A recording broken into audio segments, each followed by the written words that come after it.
The UK court has held a hearing on whether to lift Tony Blair's immunity from prosecution over the Iraq war.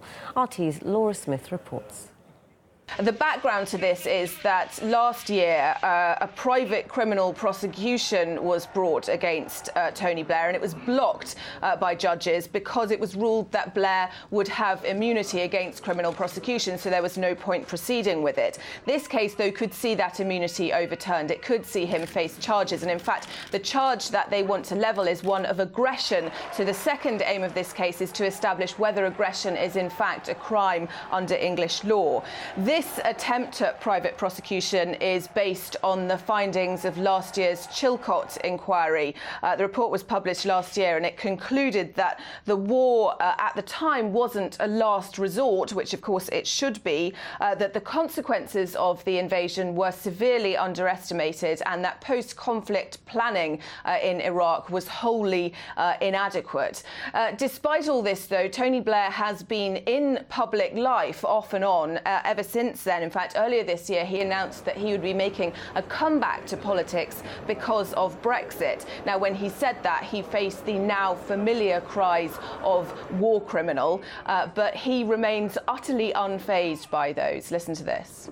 The legacy of the Iraq War and his responsibility for the crimes of the Iraq War means that a lot of people will just regard him as someone who should definitely not get back into politics. Well, his reputation for being a warmonger isn't busted. That's still intact. I mean, really, he should be in prison.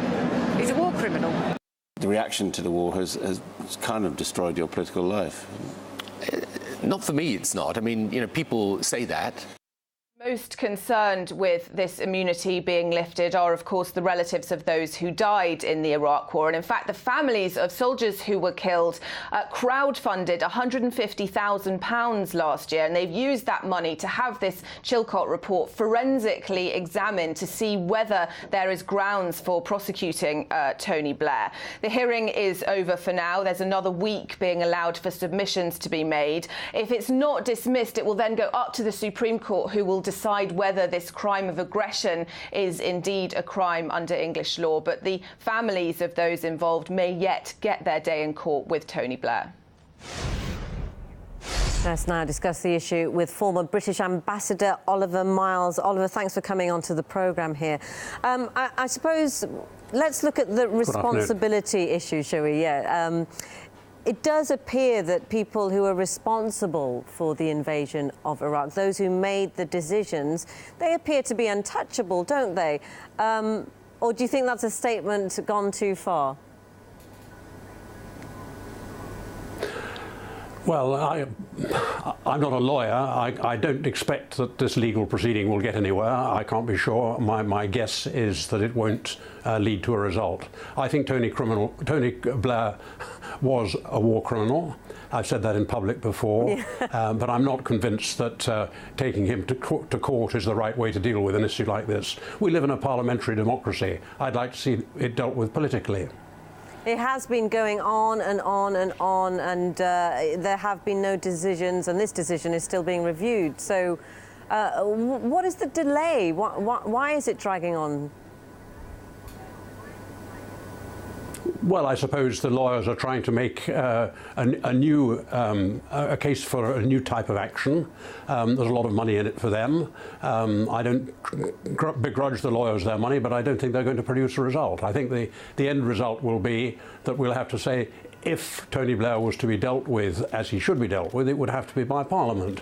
And that means impeachment, and that's not going to happen, I'm afraid. Thing is, you know, if we look at last year, there were reports that UK soldiers, they could face prosecution. You've already said you're not expecting anything positive or indeed negative to come out of this, or anything at all. But there were reports saying that UK soldiers could face prosecution over the Iraq war. Yet for now, Blair retains his immunity. Are there double standards going on? What are your thoughts on this?